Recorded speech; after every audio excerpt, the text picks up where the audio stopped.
জয় সোনামার জয়। এক ভক্তমা শাড়ি পাঠিয়েছে, তো তোমরা দেখতেই পাচ্ছ, দেখো অপর্ণা দত্ত লিখে পাঠিয়েছে আমার নাম। আর সীমা বোস পাঠিয়েছে সোনামায়ের জন্য। তো তোমাদেরকে এখন শাড়িটা খুলে দেখাবো। উনি হচ্ছে সীমা বোস, গৌতম গোত্র, ওনার নামের শাড়ি মাকে পরাবো এখন। আর কিছু ভক্ত টাকাও পাঠিয়েছে, সেটাও বলবো। বাহ, খুব সুন্দর শাড়িটা দেখো।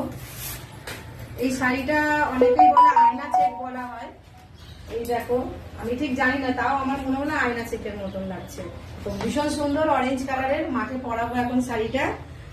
আজ কিছু ভক্ত দেখো নাম আছে এখানে, সীমা বোস দক্ষিণা 101 টাকা পাঠিয়েছে। আর সোনিয়া ব্যানার্জি দক্ষিণা 101 টাকা পাঠিয়েছে। আর সুস্মিতা বিশ্বাস দক্ষিণা 151 টাকা পাঠিয়েছে। আর সুরেশ প্রসাদ